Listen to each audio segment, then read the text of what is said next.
Говорит Москва. Говорит Москва.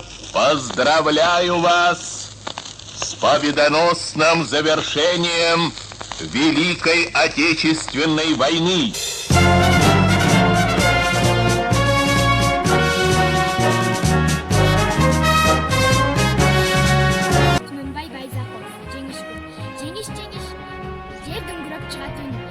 Жеңиш 4 жыл бою күткөн күн. Акыйкаттын туусу шаңга бөлөнүп, фашизмдин ичер суусу бүткөн күн. Жеңиш күнү. Соңку фашист немистерди кайрып мизен жеңишкен, дала элге эркиндикти даңктуу алып беришкен.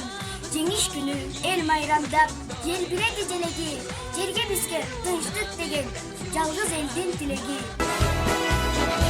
Ватан экендик согушта сүрөттөлүп, тарыхый жеңишке ээ болгон Экинчи дүйнөлүк согуш адамзаттын тарыхындагы эң ири согуштардын бири. Согушка 72 мамлекет катышып, согуштук аракеттер негизинде 40 өлкөнүн аймагында жүргөн. Бул жеңишке кыргыз эли да чоң салым кошушкан. Кыргызстанда майданда 350 миңден ашуун жокер катышкан. Биздин айылдын тургуну Усубалиев Асей атабыз жөнүндө айтып беребиз.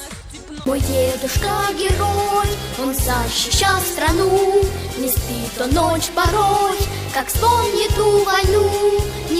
Балиев Асек ата 1925 жыл 5-сентябрда Нарын районунун Кеңеш айылында туулган. Ушул эле айылдагы мектепте 1930 жылы 7-класста өткөн.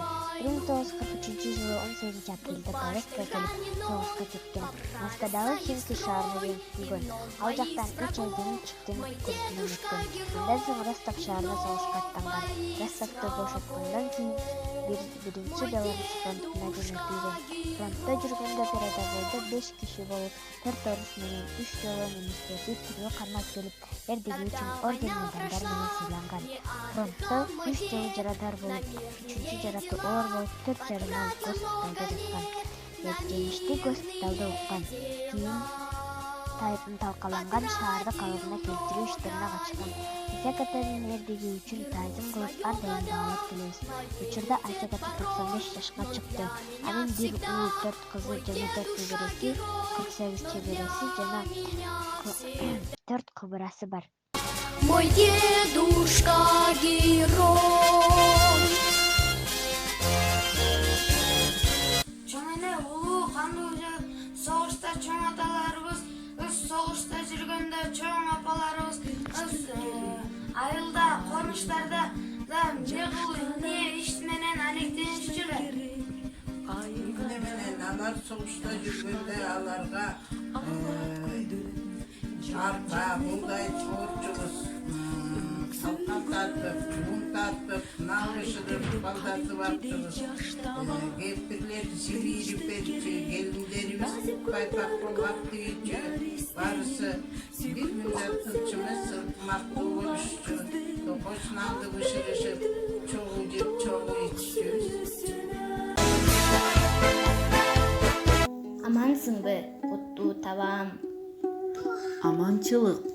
Келдиңби Толгонай? Былтыркыдан дагы карый түшүпсүңбү? Чачың куудай, колуңда таяк. Өмүр өтүп бара жатпайбы? Жеренем, арадан дагы бир жыл өттү. Бүгүн менин сыйынуу күнүм. Билем. Келериңди күтүп жаткам Толгонай. Бул жолу сен баланы да ээрчите келмек эмес белең? Ооба, бирок бул сапарда жалгыз келдим. Демек, сен ага эчтеке айткан эмес экенсиң да, Толгонай. Жок, айтпадым. Айтор, эртеби кечпи баары бир күнү угулат да Толгонай. Элдин арасында оозу бош бирөө жарым жок дейсиңби? Аның чын. Эртеби кечпи акыры бир күнү билинет. 45-нчи эскерет, жаркырап белеңдерге кызыл желек, фашисттерди борбогунда өзүн жүрдү, ордунан чыккан элибиздин тилек.